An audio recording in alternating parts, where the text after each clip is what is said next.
center for race and culture, a friend to Baltimore's art community like you would not believe, a placeholder, a place maker, the love of our lives. I'm gonna get you. One more time, Leslie.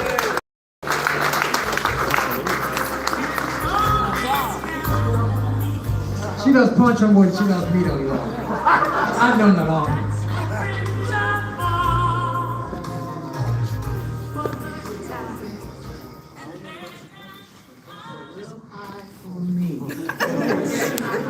All right, is this better? Can we hear? Yes. I'm gonna tell you all, you are gorgeous. This is a gorgeous vision.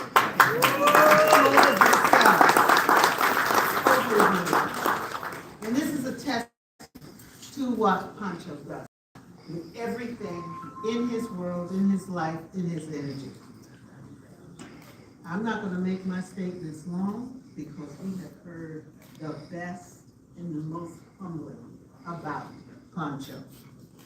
I love him dearly, like one of my sons. I got to Micah in 1973, teaching part-time. By 76, I was appointed the dean of the graduate school.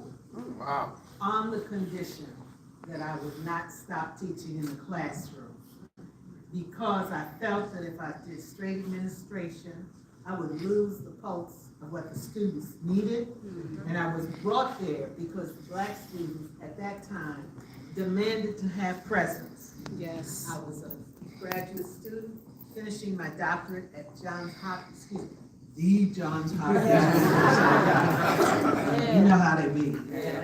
And I began to teach there on the recommendation and a reference from a fellow graduate student whose husband was on faculty. So when I got there and I saw the passion of the students and the evening school, and then the day school people wanted me to teach. And then somebody went on sabbatical and the registrar said, "You're gonna teach this course," and then she would tell all the students, "You better take this course before this other person comes back, okay? Because you might learn something." And this was like Gothic to Renaissance, I don't know. One of those Western art history classes. Poncho was one of my very first students. We have a long, long history, all right? I knew him before Mandela. Okay? All right? So we have major, major history. He is an empath. He is also an entrepreneur extraordinaire. He is one of the individuals in Baltimore City, like Joyce Jane Scott, who have made their career on their own merits, on their own terms, with their own aesthetic vision. Whatever that needed to be done, they got it done. They figured out how to do it. And the two of them shared this characteristic in mentoring and being humanists of extraordinary capacity to nurture and cuss you out at the same time. All right? All right. I'm going to finish with a little story, and then not an exercise, but something that we need to do as people of color. I have been very blessed to have so many of you in the room. I have so many of my mentees, my former students in this room. Could be Linda Descartes, Esther, all right? I could go on and on and on. That's because my ass is old. We're not gonna do that. But because I have been an impassioned cultural activist, all right? I came out of New York City, out of public programs, because my family could not afford to send me to a private school to study art. And I was the weird one in the family, all right? Or so I thought. So as my life progressed and I watched Poncho cultivate and nurture and his life grew, and I lived around the corner from Joyce Scott and became one of her props So she would call me up in the middle of the night. Get over here, I need to try something on you. It was because of the culture in this city, this capacity, this user-friendly, creative environment that just would not quit. I saw Aaron Maiden one day when I was working at the Motor House. When I was working on that project. He got up on the stage, started talking. I said, I need to know that, brother. Come here. All right? I need to know who he is and what he's doing. All right? Not realizing that he had this early connection to Poncho. We are all connected. My commitment has always been, I got a lot of grief at Micah in my early years because not only was I in the classroom on campus, but people would call up, you know, in the old days, Micah still had cord telephone. People would call up and say, it's the colored girl, I want to talk to the colored girl. I swear to God. They put it right straight to my office, okay? And they would say, you know, we're having Black Hysterical Month. Yeah. That's a Joyce Scottism, okay? And we need a speaker, all right?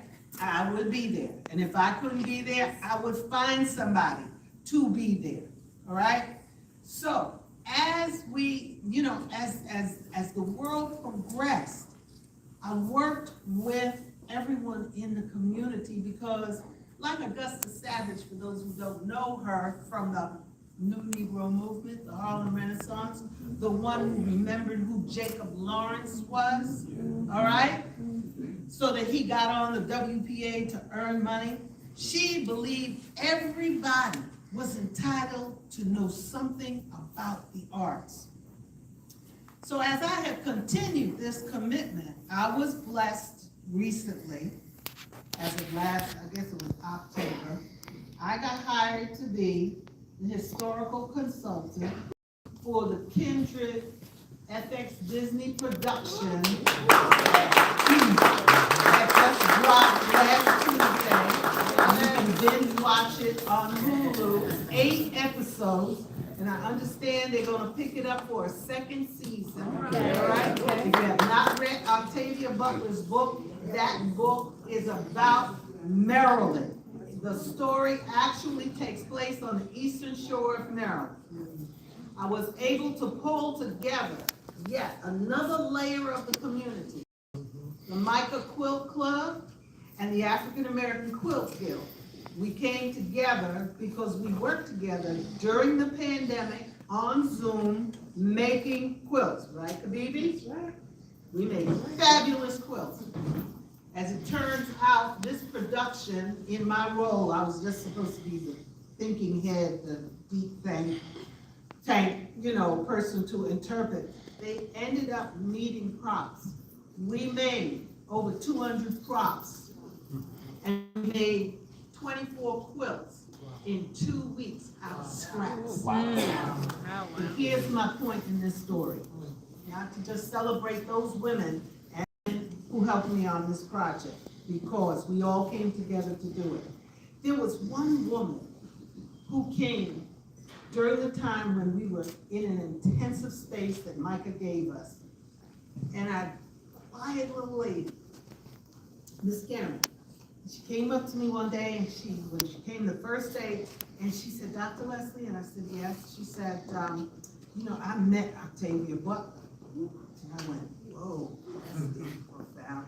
She said, yes, I was at a panel in New York, and I was so nervous. I had permission to have an audience with her, but I was so nervous that I came and I had my materials with me, and she goes in her bag and she pulls out this little basket. She said, and I made this basket while I was waiting for my turn to talk to Octavia Butler. I said, whoa. She took the basket out. It was just a little thing like this.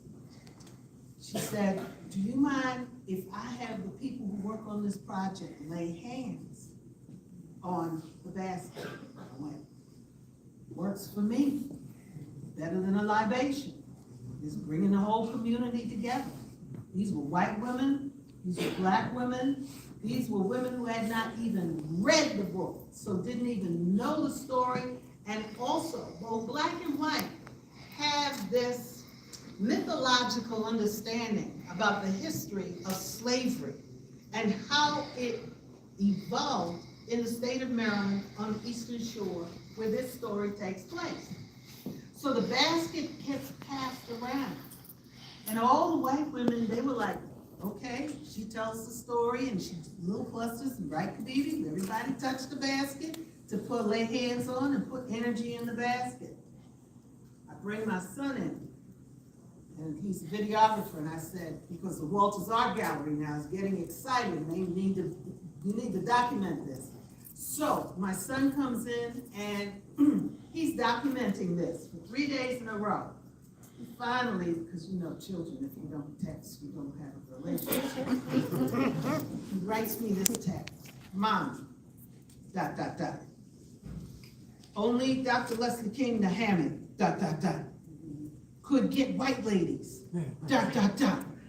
to make slave quilts, happily. He goes, how does that happen? I said, with a needle and a thread, one stitch at a time. Remarkable people who are willing to learn while we use the very skills, the aesthetic skills that all of you represent in this room. So, my gift to you, Poncho, is that when my husband passed, Jose Mapili, who was an architect and then became a jewelry designer, and he, like Poncho, had a kaleidoscopic life, okay? He had things in his collection, and his favorite color was purple too, okay? And Poncho did his obituary beautiful, and it was wonderful. So I went into his collection, and I didn't have a card.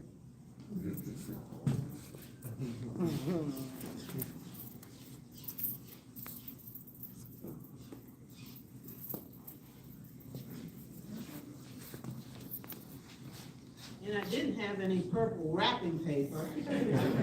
So this was a scarf I was gonna wear tonight. And I said, you know, he's probably gonna see the scarf because he wanted this jacket that I was wearing when I first wore it. And I said, he's probably gonna steal this scarf from me, so I might as well give it to him. So this is something that he bought from an art fair in New Orleans. I'm gonna lay it on the table with Poncho. Before everybody leaves, please lay hands on it, whisper words in it, give energy and vibrations, because this is for you, Poncho. Thank you. All of us. Thank you.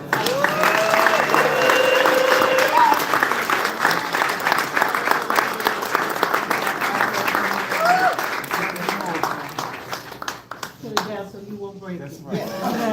Right here, so people can get you. Thank you.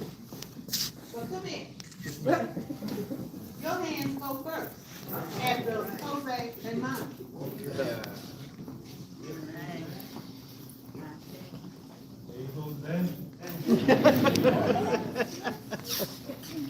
Our last speaker of the night, before Poncho comes and ties a bow on it, ties a bow on what an incredible gift that this evening has been.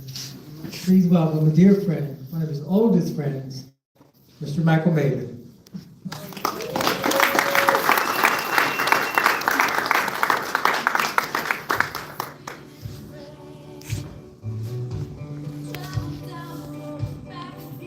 Wow, what a night. Just incredible. I gotta tell you, Poncho called me, what was it, Tuesday? My wife and I were laying in bed, because I'm retired, I ain't gotta do nothing. So we were laying in bed, we were talking, phone rings, and he talked, I'm calling. Well, when we check on each other, you know, we gotta get all the pleasantries out of the way. So we go at each other, and then eventually we get to the heart of the matter, right? So we got all the pleasantries out of the way, and then he said, well, the reason why I'm calling you, because you haven't responded to my 6.0 soiree that we have, and I might as well tell it all, right? He says, you were supposed to come to the 5.0, but you couldn't make it. And so this is the 6.0, And we don't know if we're gonna make a 7.0. So all I wanna say to you, if you don't show up at the 6.0, it's gonna be 91 seconds of pain. So bro, he went from running from people to beating people up, right? Something wrong with him, I'm gonna tell you something wrong with him. How long have I known him? Well, I had an uncle who was up there in age, and we asked him how old he was, and he didn't know. So he likened his age to, well, there was a guy in my neighborhood that was somewhere around his age, and he was such and such age, right? I can't remember exactly how long we've known each other. I had help today in establishing that it is over half a century. I knew him from the east side before they got to Norfolk, right? I knew him from the house with the mural of Mom on the wall. You know, his father was an artist and a martial artist, and y'all don't know Poncho picked up some of that stuff. And he wrestled in high school, and I wrestled in high school. And so we don't talk, we put hands on each other. That's where the 91 seconds of pain came from. Because the last time I saw him, I'm gonna tell it, man. The last time I saw him, we hadn't seen each other in a while, and I come back to Baltimore. I live in South Carolina now. I come back to Baltimore for the Jazz Fest, and I celebrate my birthday kind of sort of like what he's doing with people who I want to spend time with. I'm not gonna spend time with on my special day people I don't want to be around. So he's always one of the people, if he's available to come. So he comes in the hotel, and my kids understand. Aaron's my son, right?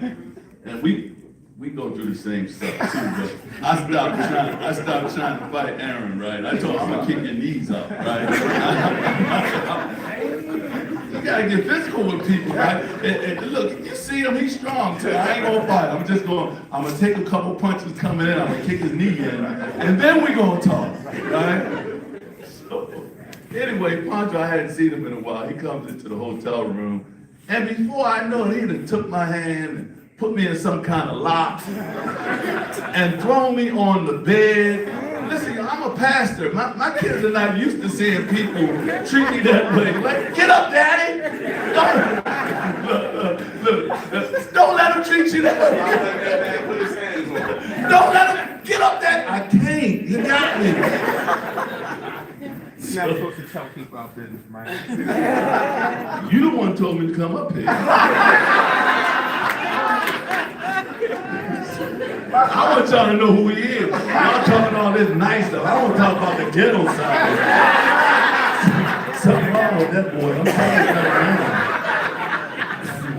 telling you. My mother used to say, though, she used to say, it's nice to have friends, but it's better to have old friends. You really don't want to be around a person who doesn't have any old friends. And I came into his life because I was dating his sister, Hilda. And Poncho would just run around. To tell the truth, we really didn't have a whole lot of interaction. I knew he was there. He knew I was there. But, because, you know, the age difference at that period was significant. But as you got older, it didn't matter. And the older that we got, the more that we knew each other, the closer we became. And so we started seeing each other, we started spending time with each other, and like a lot of you have talked about, we were accountability partners for each other. Ever so often, because he had a busy schedule, I had a busy schedule, we would get together and we would just talk. And we would share what was going on. We shared a lot of intimate moments. He was there when my first wife died. I can remember the phone call. And I called him, I told him what was going on, and he was kind of cool, right? But then I called him back because I forgot to tell him something. And when he picked up the phone, he was boo-hooing. I mean, he was going in, and I was in shock because I knew we were close, but I didn't know he loved me that much. And so from that point, it just got closer and closer. When he got married, I was the one that said words over. When I got married, he was around for us. You know, the whole ordeal with Aaron and him mentoring my son, and then anytime that he needed anything from the fire department, I was there to try to provide for him. Anytime I needed something from him, he was there for me. It's just a beautiful thing when you have a bromance like that. Oh yeah. Down when I moved to South, I gotta tell the other story first. When we were being accountable to each other, we would sit there and we would talk. And one of the most significant conversations that I remember us having was, he said to me in one of our meetings, Alex, he said, Mike, you know, it's interesting. He said, you know, I see your family life, right? I see your church, and I see the stuff you do in the ministry. I see what you do in the community. And then there's the fire department. What's that all about? I told him, I'm trying to pay some bills around here, you know, and I want to retire. And he said, well, let's talk about it. Anybody he's talked to understand. You can do that in 3 speaking engagements, right? And the more that he talked, the more that it begins to, now, he's probably talking white ministry. He wasn't talking to the ghetto, but it was more like 8 engagements, right? But nevertheless, the message came through that I really, and then we talked about my age and how long it was going to be before I started, because we knew that I was being called to be a pastor. This before I became a pastor. We knew that I was called to be a pastor. When are you going to start that? And so in 2010, as a result of the conversation, we relocated down to South Carolina. We're now pastoring a church down there. And in part because of our conversation, also in part because of the calling on our lives. Something that you need to know about being accountability partners, the way that I see he and I is iron sharpens iron. There's a scripture in the Bible that talks about that. But revelation that I got from that is if you ever take 2 pieces of metal and bang them up against each other, you see sparks. And sometimes when you're sharing, you see that, you know. He shares with me, I share with him. When he sees something going the wrong way, he says something to me. When I see something going the wrong way, I say something to him. I remember, got to combine the studio stuff. I love going to Poncho's studio. Isn't it inspiring? He is my boy. He's my ride or die. You know what I mean? I can ask Poncho, I think, for anything, and he would give it to me, right? But when I go to his studio, I feel like I'm in lack, right? Because if I had it, I would buy everything in there, right? Everything is inspiring. The ceramics, the textiles, the mixed, what do you call it? Mixed. Yeah, y'all know what I'm talking about. Good. It is so spectacular just walking in there, and I'm like, my boy did all of this. Now look at this, you know. And when we had the the Jazz Fest, we had people that come from Canada and all over the place, all over the world. And one of the main things we do, I take them to the studio, right? And they all pull out the credit cards and they start doing their thing. I know a little shot in the arm, but just amazing. As we travel the world, my wife's from England. She got family in Canada. Whenever I travel abroad, I always find myself in some art shop somewhere, and there he is. And I'm telling people, that's my boy. That's my boy. You don't understand probably that as you ascend, you drag us with you. Yes, sir. We come along on your coattails, man. And every accomplishment that you get, you know, you can't see me. The book come on, yeah, get a Poncho, get him. You know, keep pushing, keep pressing, keep doing what you gotta do to take us to the next level. Can I get an amen? Amen. So the good stuff and the bad stuff, I remember to tell a funny story. I don't know if you think this is funny no more, but it was significant. Talking about the studios and stuff. Karen, when he was on Holland Street, you know. I used to be in the fire department, right, y'all? I was up there for a second. And I went to visit him at his studio on Holland Street. Y'all know that was an old warehouse, right? And so I'm walking in, I'm, you know, okay. Yo, dude, that's a fire hazard. That's a fire hazard. All the way to the studio, I'm going, man, all of this place is a walking time bomb, you know? And look, when it goes up, it's gonna go up. Because that's what we call heavy timber construction. Well, I didn't know I was being prophetic. That place went up, Jack. I remember that was like a 5-alarm fire. They were there all night, 11-alarm fire. They were there all night long trying to deal with that. There's some fires you just gotta let burn out. So that's what they had to do, you know. And that was an opportunity for me to be there for my friend, you know, because I knew what was in that studio, you know. But like a phoenix. My brother rose. I said he rose. I said yeah.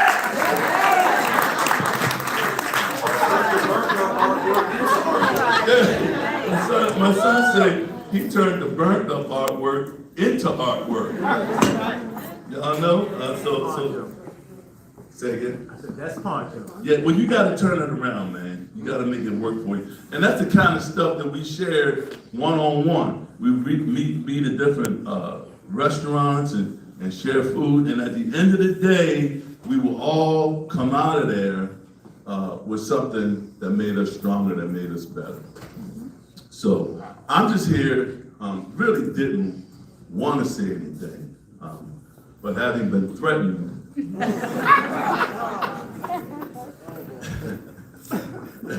and let me tell you something, right? I'm a pastor, but I'm from the West Side.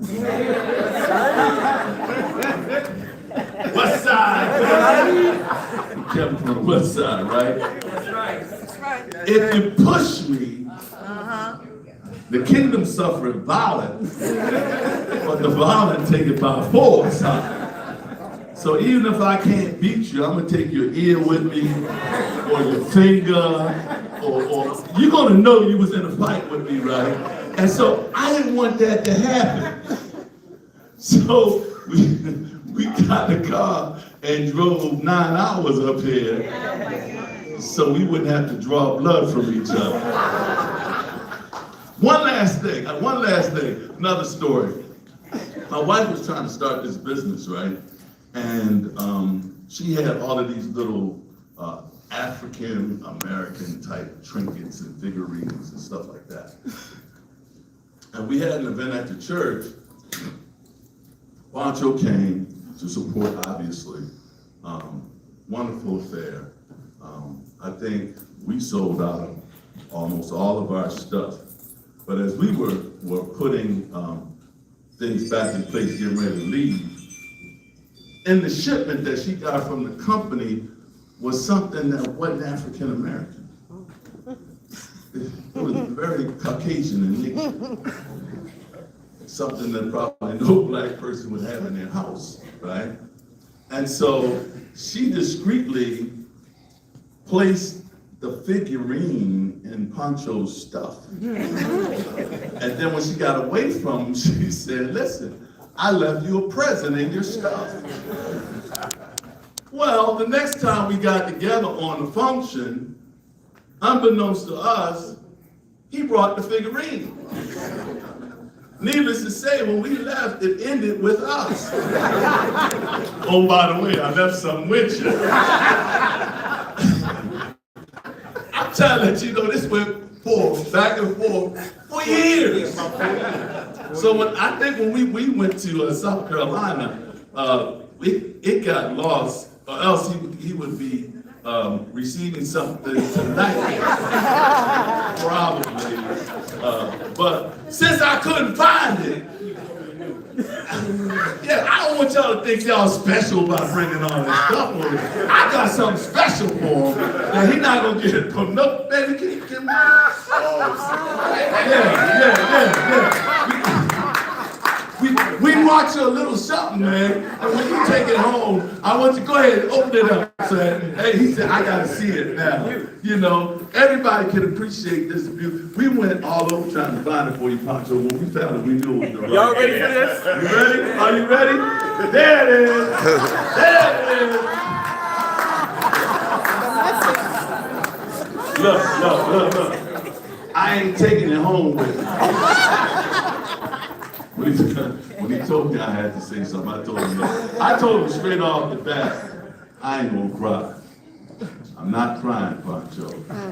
I'm so glad my son did all the crying we need to see tonight. But I love you with all my heart.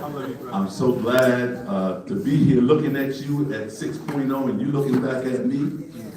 And I'm praying God for many, many more. Yes. God bless you. Thank you very much.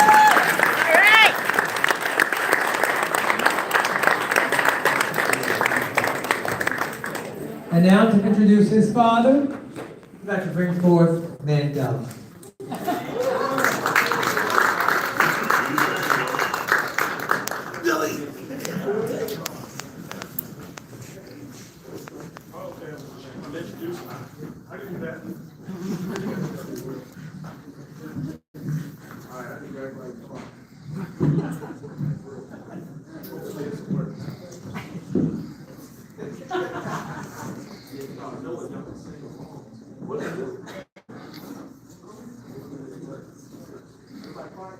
Got like pin drop watch. No ringtone.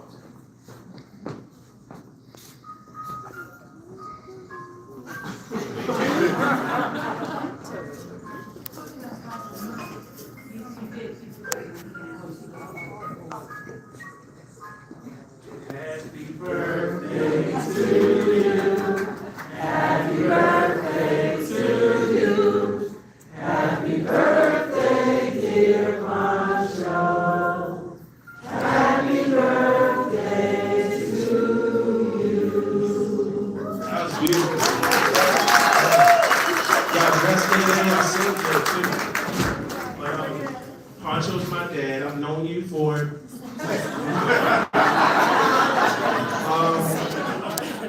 they speak on how your level of mentorship, they speak on how much you pour into the community. I guess I'll speak a little bit on just you being my dad. Thank you for allowing me to have a real human experience. You know, not forcing me to be an artist, even though I was taking paint buckets, flipping them over and playing them like drums, flipping them back over, putting paint under the paint. Like, you still didn't force it on me. You still allowed me to discover who I was as an artist. Thank you for, remember that time we was riding around Lincoln Park and I drove my bike over the cliff. Thank you for reaching out and almost grabbing me. That was good enough. I know you probably thought that was good enough. That was good. You were there. When I got into my first fight and I came home and you saw my lip was busted, you said, "You let him do all that to you?" Thank you for showing me that I should be assertive, show my aggression when it's possible. You feel me? I needed that. Thank you for not having me live this world guessing what a man is. You feel me? Because so many of my peers were, but you did the blessing of showing me what a man was. So I have answers now.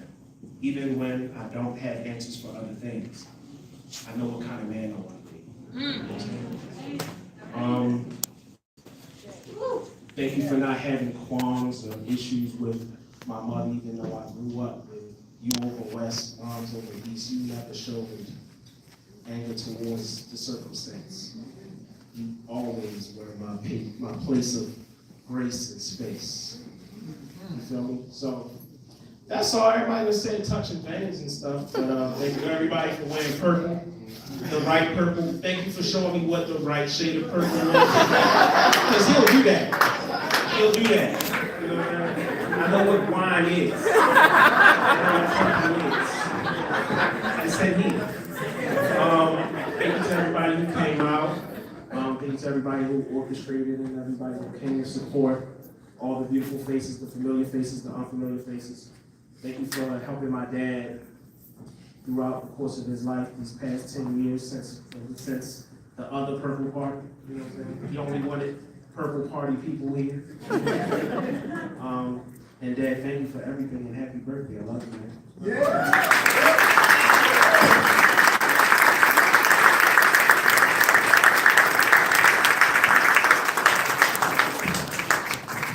It's the magic hour of Baltimore.